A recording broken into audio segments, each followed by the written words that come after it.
Amén.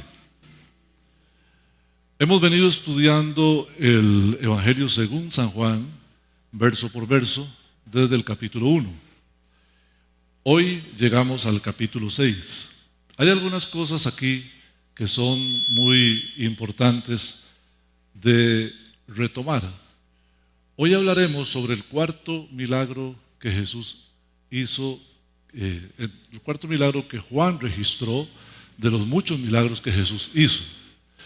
Este cuarto milagro es la alimentación de los 5,000, que debieron ser más o menos como 15,000. Ahorita les explico por qué.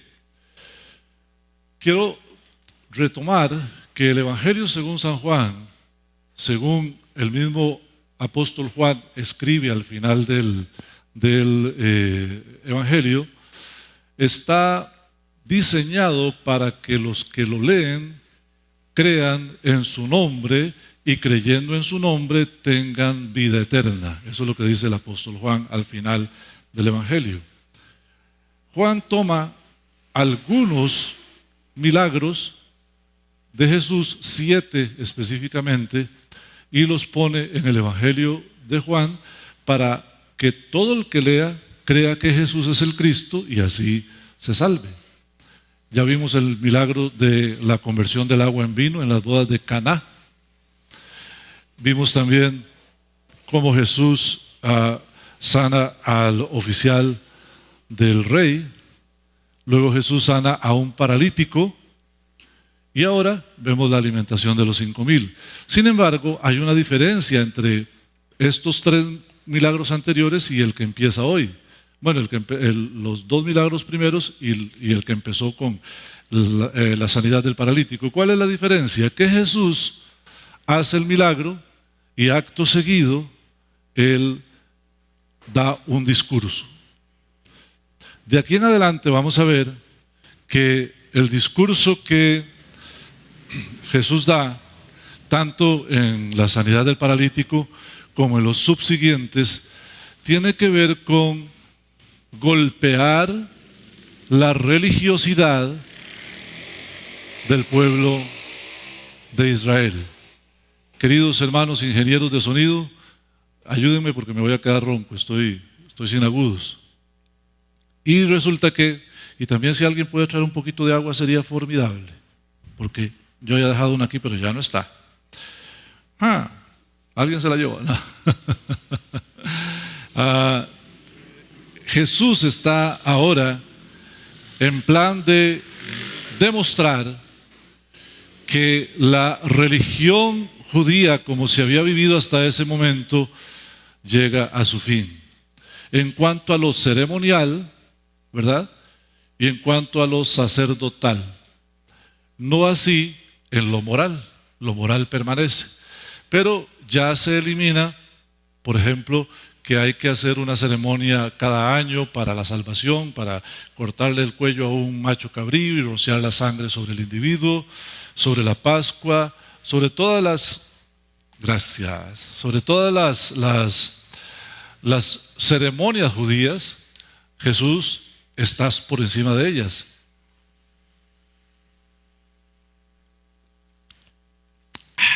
¡Qué chico! ¡Qué chico! Me encanta. Y entonces Jesús, ya lo vimos en el milagro del paralítico, lo hizo sábado intencionalmente. Y usted me dice, pastor, ¿cómo sabe que Jesús lo hizo intencionalmente? Porque Dios no anda improvisando como nosotros. Eso estaba diseñado desde antes de la fundación del mundo. Y Jesús hace el milagro del paralítico sábado para que se provoque la controversia y él poder decirles que mayor que el sábado soy yo. Aquí hay uno mayor que el sábado y el sábado ya no es objeto de adoración. La adoración es únicamente a Cristo Jesús. Amén. Bueno, empecemos a leer en el verso 1 del capítulo 6. Después de estas cosas, ¿cuáles cosas? Las que le acabo de decir. Después de esto, lo que le acabo de contar, Jesús se fue para el otro lado del mar de Galilea, el de Tiberias, y le seguía así tremendo como pueda sonar, una gran multitud. Yo quiero enfatizar en una gran multitud porque esta palabra la vamos a aplicar hoy a la iglesia de Jesucristo. ¿Y por qué lo seguían? Porque veían las señales que hacía en los enfermos. Aquí quiero plantear la primera incógnita, la primera pregunta. El texto nos dice la razón por la que tanta gente seguía a Jesús y la llama gran multitud. Quiero explicar que el reino de los cielos no es para todos en el sentido de que no todos entran al reino de los cielos. Y no entran al reino de los cielos no por falta de oportunidad.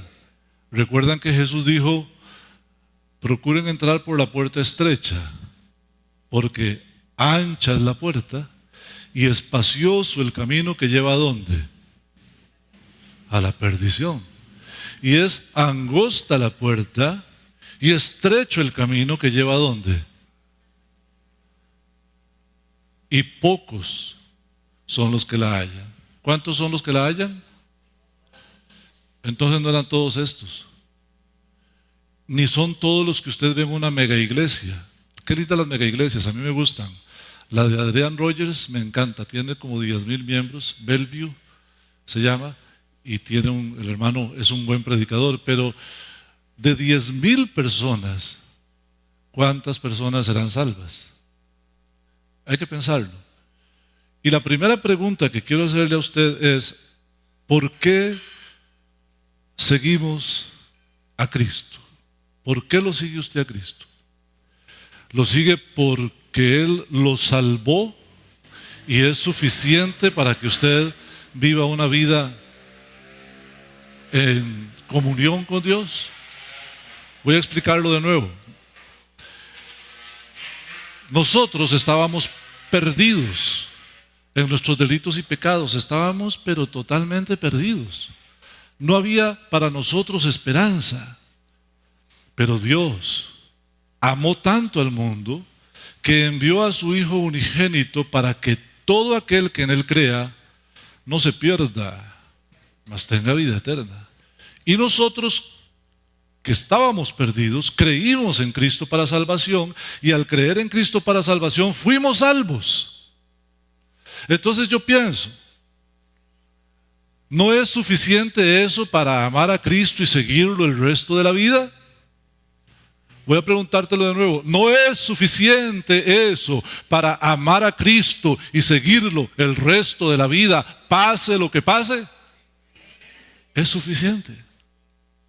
Pero sabes que dentro de las iglesias tenemos mucha gente que yo pienso que es de la multitud que está siguiendo a Cristo por los beneficios.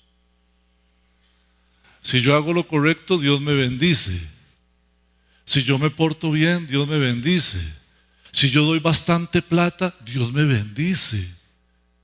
No. Conozco gente que no da nada y Dios los bendice. Conozco gente que hace cosas incorrectas y Dios los bendice. Y usted dirá, ¿pero qué clase de locura es esa?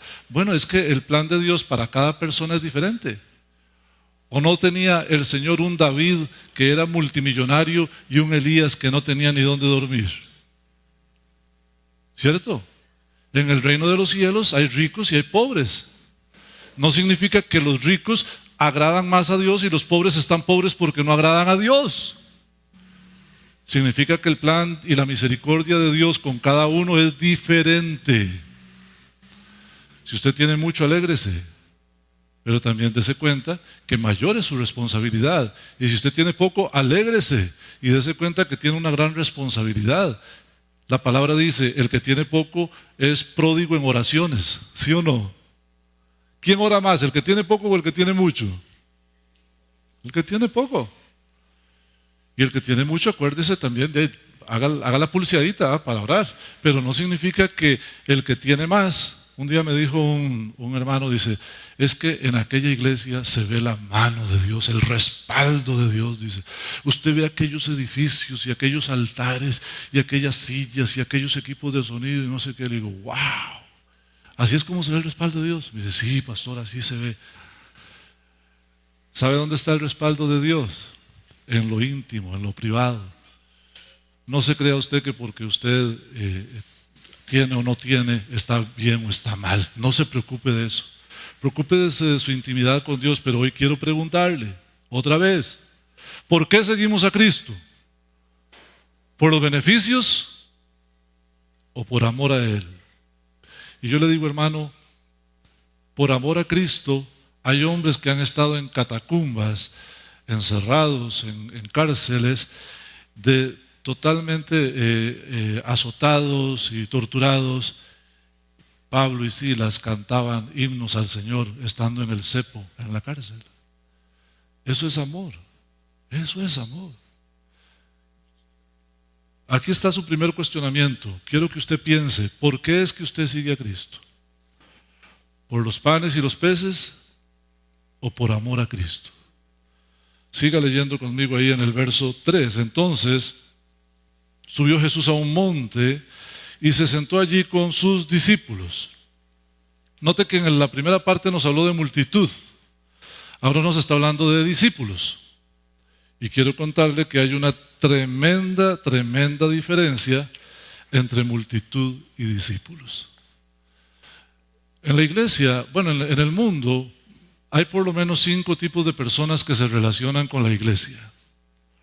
Usted se relaciona con la iglesia y vamos a ver, usted hágase un checklist, un test de cómo anda usted. Yo le voy a hablar. El primer nivel, digamos, piensa en un círculo o un semicírculo. Los que están allá más lejos se llaman comunidad. La comunidad empieza de las puertas de la iglesia para afuera, son todos aquellos que conocen y saben que estamos aquí, viven en Atenas, pero ni fu ni fa. Ellos no tienen nada que ver con nosotros y de vez en cuando algún hermano evangeliza y trae a alguien y entonces ya cambia de estatus, ya no es de la comunidad, sino que ahora pasa a ser de la multitud. Ahora, ¿la multitud cuál es? La multitud está aquí adentro. Y tiene usted que ahora pensar si usted es de la multitud. ¿Cómo es la multitud?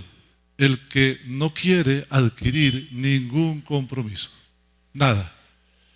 No le interesa mucho lo de la iglesia, viene algunas veces cuando no hay nada que hacer viene, y si le aparece algo que hacer no viene, ¿verdad? Ese es multitud. No puedes contar con él nunca, ni con ella. Eso es multitud. Que sí a veces vengo, a veces no vengo, a veces hay una actividad, aparezco, a veces, y no me pidan que invierta tiempo porque no tengo. Queridos hermanos, uno tiene tiempo para lo que ama. Hoy voy a majar algunos callos. Perdón, los quiero mucho, pero no tanto. Voy a tener que decirles la verdad. Uno tiene tiempo para lo que ama. Y no voy a dar ejemplos aquí para no poner a pelear a la gente, ¿verdad? Pero si usted no hace algo porque no tiene tiempo, no es porque no tiene tiempo, es que no tiene el amor necesario. Que Dios te perdone. Y a vos también, jale.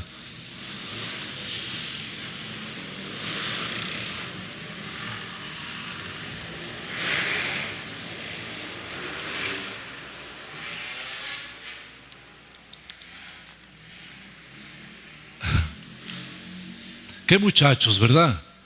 No podían levantarse a las 5 de la mañana. Ah, no, tiene que pasar aquí a esta hora, fíjate. Si usted no hace algo porque dice que le falta tiempo, en realidad no le falta tiempo, le falta amor. ¿Cuántos cuando éramos solteros y teníamos una novia, aunque no teníamos tiempo, lo sacábamos?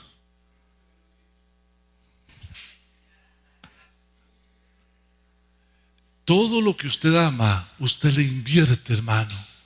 Entonces, multitud, aquellos que no tienen mucho interés y que a veces sí y a veces no.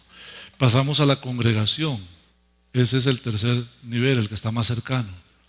Los hermanos de la congregación son los que asisten regularmente, los que escuchan la palabra, los que quieren vivir para Dios.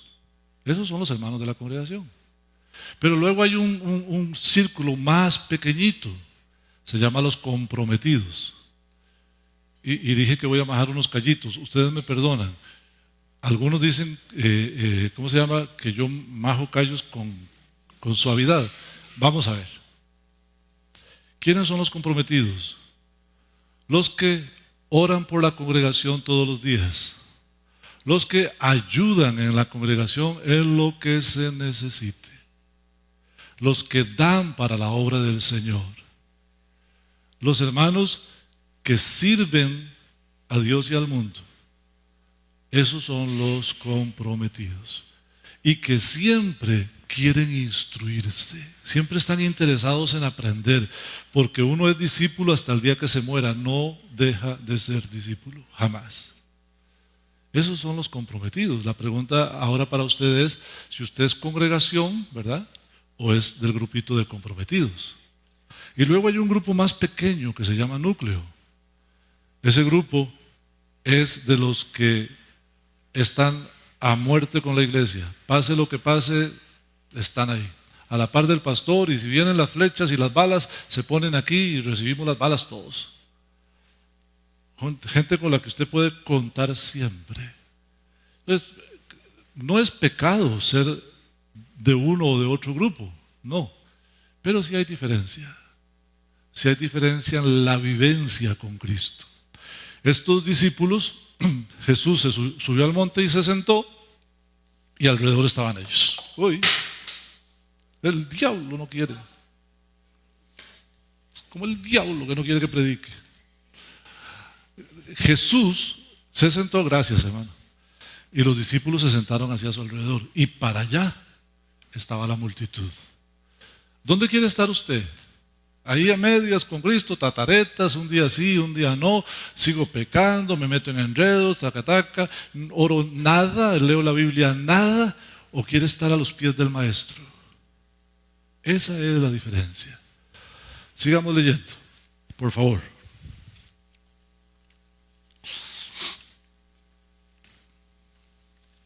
Dice, estoy en el verso, ¿en cuál verso estoy? En el 4. Ve, aquí está. Y estaba cerca la Pascua, que es la fiesta de los judíos. Esto de que estuviera cerca la Pascua explica, queridos hermanos, que la Pascua era una fiesta que ellos celebraban, donde celebraban, ¿alguien recuerda qué celebraban? Capítulo 14 del libro de Éxodo. ¿Qué celebraban en la Pascua? Su liberación del pueblo de Egipto. Y que Dios, aparte de liberarlos de la esclavitud del pueblo de Egipto, les llenó las manos de riqueza. Eso es lo que ellos celebran. ¿O es otra cosa? Eso es lo que celebran. Este milagro que Jesús va a hacer está conectado con la Pascua. Porque usted va a ver cómo Jesús va a proveer para la necesidad que hay, ¿cierto? Y está predicándoles para que sean libres del pecado. Quizá esa es la razón por la que también habían 5,000 personas, 5,000 hombres ahí, porque estaba cerca la Pascua. Era gente que había venido a la Pascua judía. Verso 5, cuando Jesús alzó los ojos, y vio que había venido a él una gran multitud, dijo a Felipe.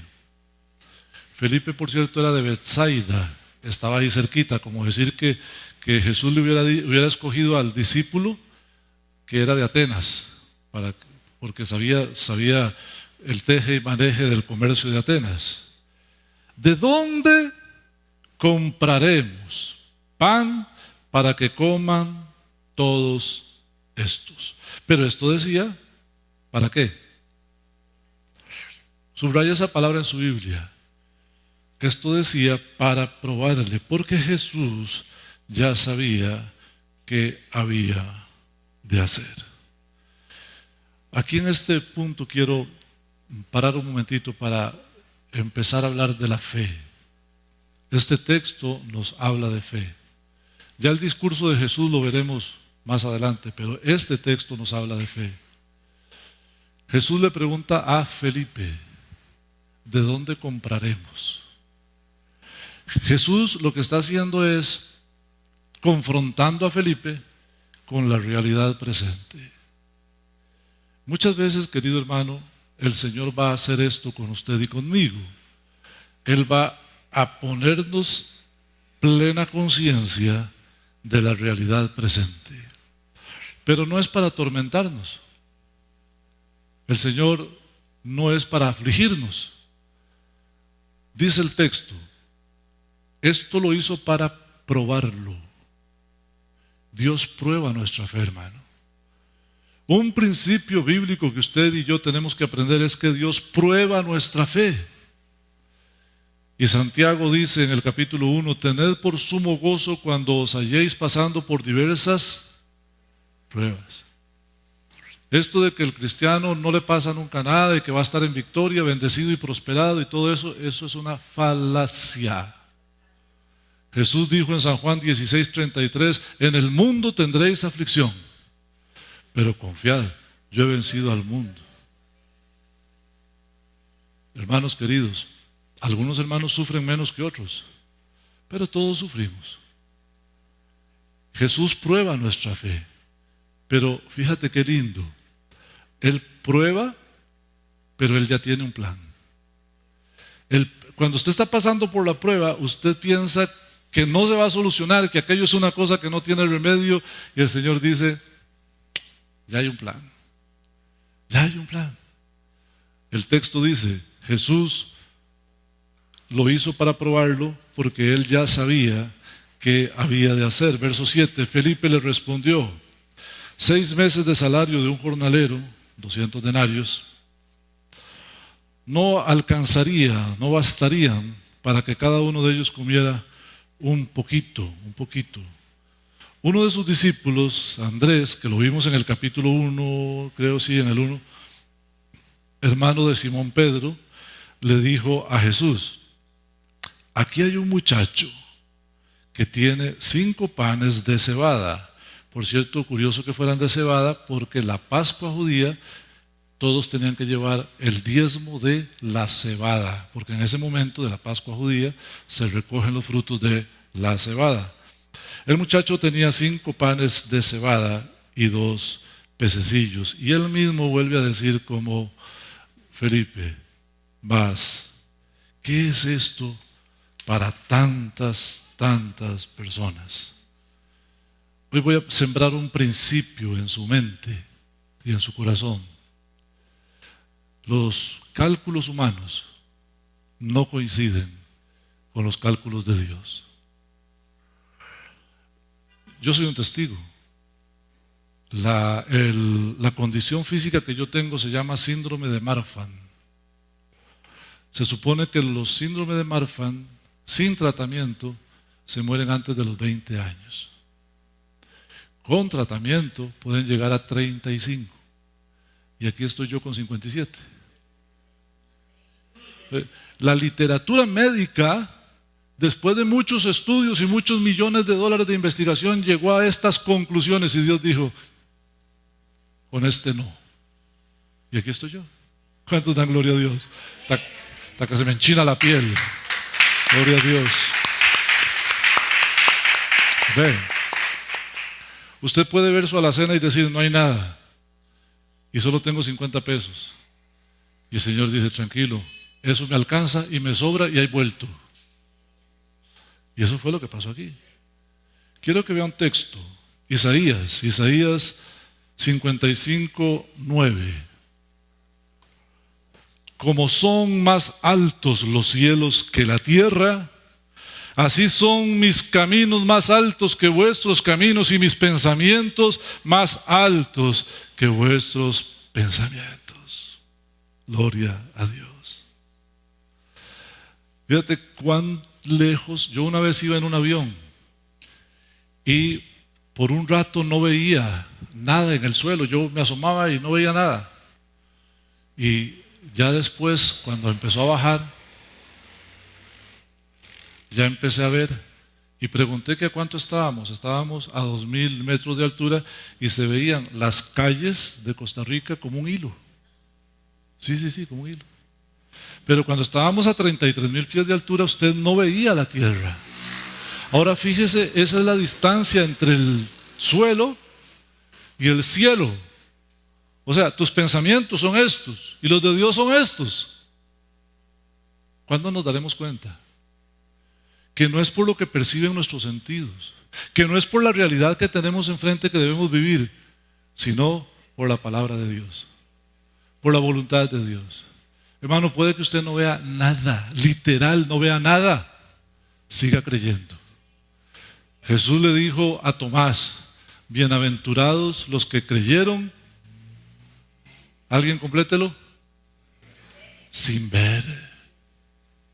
Porque si usted necesita ver, eso ya no es fe. Me impresiona mucho el muchacho. Quiero parar un momentito en el muchacho. Qué corazón generoso y proactivo.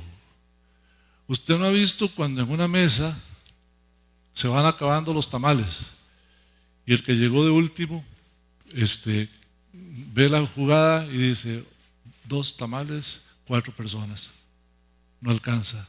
Y usted ve que de pronto alguien dice: este es mío. O una vez estaba yo en una parrillada con unos familiares y un cuñado mío hizo así, estaba el bistec ahí: este es mío.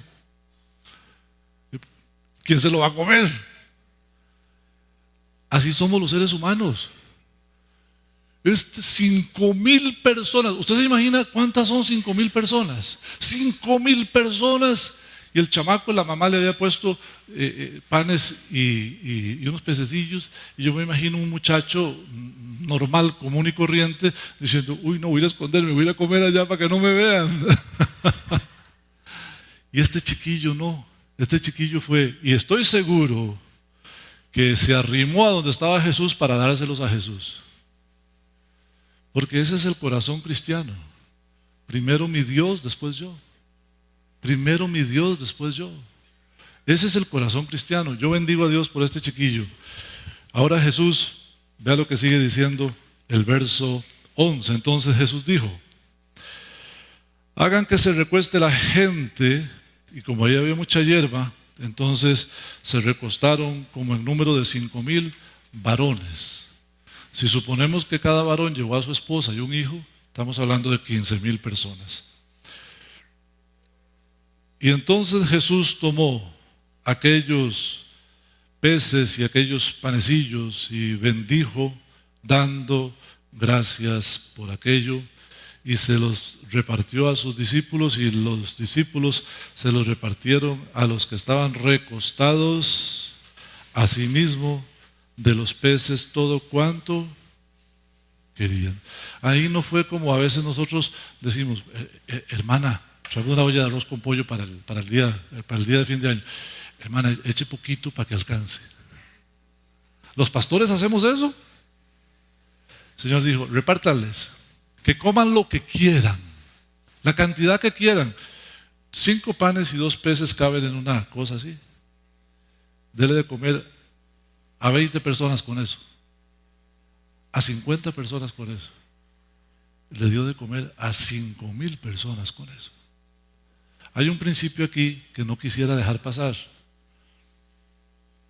¿Qué hizo Jesús antes de dárselo a los discípulos? Dio gracias. Usted y yo debemos dar gracias por lo que tenemos, sea poco o sea mucho. A Tita le hace mucha gracia porque mi oración siempre para comer es: Señor, gracias por lo que comemos en tu presencia. Y entonces dice Tita que ella se imagina al Señor parado a la par. Pero Él está con nosotros cuando comemos. Y hermano, no importa si es una galleta o si es déjame ver una cosa que me llevó mi hijo a comer un día de estos. Es un bistec, un ribeye. La primera vez que lo comí. No importa si es uno o es el otro, es provisión de Dios. Usted cómalo y Dios va a multiplicar. Y tenga fe. La platica que usted tiene, cuando usted la recibe, Tómela en su mano y diga, gracias Señor. Si se la ponen por el banco, usted cuando está viendo el estado de cuenta, pone la manita en el celular y dice, Señor, gracias. ¿Sabes? Un principio para la multiplicación es dar gracias. Apréndaselo hoy.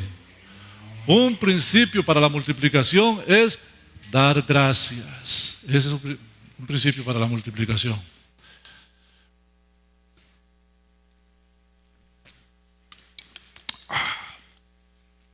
Qué rico. Sigamos.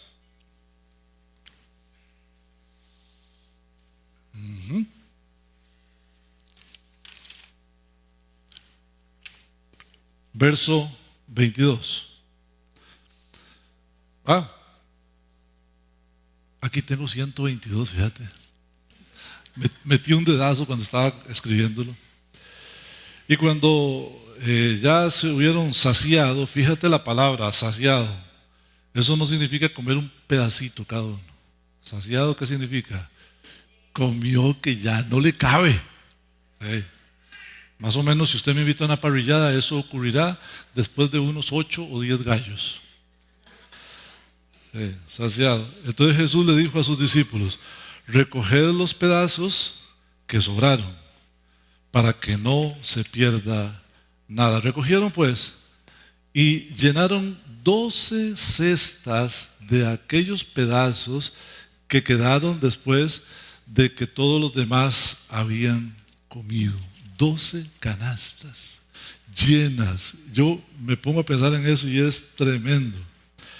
Aquellos hombres, cuando vieron la señal de Jesús, la señal que Jesús había hecho, entonces ellos empezaron a decir, este es el profeta que había de venir al mundo. Entonces Jesús se dio cuenta que lo querían venir a atrapar para convertirlo en rey. Y Jesús se volvió al monte, solito. Aquí hay por lo menos 3 cosas que quiero decirle antes de terminar. Necesidades siempre tendremos. A veces será de comida, a veces es de vestido, a veces puede ser de cariño, puede ser de afecto, a veces puede ser de armonía, de paz, a veces puede ser dinero, a veces puede ser salud. Necesidades siempre tendremos. Y la naturaleza humana nos va a inducir a que nosotros encontremos una solución. Y nuestras soluciones siempre se basan en cálculos según nuestra perspectiva, ¿cierto? Entonces nosotros muchas veces vamos a pretender que un problema o una situación o cualquier cosa se solucione, se resuelva de acuerdo a lo que nosotros conocemos o tenemos enfrente. Llegó la hora de que usted y yo confiemos en Dios y empecemos a pensar que Dios tiene una solución. Yo digo que uno debe orar exponiéndole al Señor la petición, pero no diciéndole a Dios cómo resolverlo, ¿cierto? A veces hay gente que dice, Señor, protégeme, envía a tus ángeles. Yo nunca he visto que ninguno de los hermanos que están en la Biblia orara así. Uno le dice al Señor, protégeme, y el Señor puede mandarte un ángel o puede mandarte un policía, ¿cierto? Vos querés que te mande un ángel, ¿por qué? Porque es más carga, más chivas, imagínate, y ojalá las alas lo cubran a uno y qué bonito, y le carga escarcha a uno aquí, tremendo. Pero dice el Señor, no, te mando un policía, y el policía lo protege. Señor, provéeme, permite que mi abuela me deje una herencia. Y dice, Señor, ese poquillo es lo que querés. Eso es lo que querés. Yo tenía planeado para vos otra herencia mejor. Hermano, dejemos de hacer nuestros cálculos. Vengamos delante de Dios con humildad y planteemos nuestro asunto. El cómo resolverlo es de Dios. Y lo bueno de todo esto, hermanos, es que Dios siempre tiene un plan. Nunca deja de ser la generosidad de Dios mucho más abundante que el pensamiento nuestro. ¿Quiere algunos ejemplos? Le voy a dar algunos ejemplos. El maná que Dios le dio al pueblo de Israel en el desierto. ¿Quién lo cocinaba? ¿Quién lo horneaba? ¿Dónde estaban los hornos? ¿Quién lo traía? Y todos comían lo suficiente y se mantuvieron por años con el maná. La viuda de Sarepta, ¿qué tenía? Prácticamente nada. ¿Y qué hizo Dios? La salvó, le llenó su casa de platica, tanto que le alcanzó para las necesidades y le sobró. ¿Y qué era lo que tenía ella? Un poquillo de harina y un poquillo de aceite. Así actúa Dios. Y no le mandó un ángel, le mandó un profeta, al profeta Elías. Por eso aprecie los dones que hay en la iglesia, su pastor, y si hay profetas, y si hay evangelistas, y si hay maestros, aprécielos, porque son mensajeros de Dios también. Ahora yo quiero que usted sepa que Dios es más generoso que cualquier ser humano. Por eso le animo hoy a que se ponga de pie. Vamos a hacer una confesión que no es una confesión positiva, ¿verdad? Ni es una manifestación que ahora está de moda, el Señor reprenda al diablo, sino que vamos a leer en voz alta un texto bíblico, Efesios 3, 20 y 21. Porque yo quiero que usted se vaya hoy con el corazón alegre, lleno de esperanza, de saber de que Dios es más abundante de lo que usted piensa, y que para Dios no hay límites, y que si lo que hay es poco, para Dios no es poco, es materia prima para hacer un gran milagro. ¿Está en la pantalla? Efesios 3:20. ¿Ya? Todos conmigo a una voz. Y aquel que es poderoso para hacer todas las cosas mucho más abundantemente de lo que pedimos o entendemos, según el poder que actúa en nosotros. A Él sea gloria en la iglesia, en Cristo Jesús, por todas las edades, por los siglos de los siglos. Amén. Gloria a Jesús. Bendito sea su nombre. Amén. Amén. Amén. Bendito sea su santo nombre por todas las edades y todas las generaciones. Amén. Hermanos queridos, voy a decirles las palabras que Jesús le dijo a sus discípulos. 4 palabras, pero posiblemente las más importantes. Tened fe en Dios. Vayan en paz, Dios les bendiga, hermanos.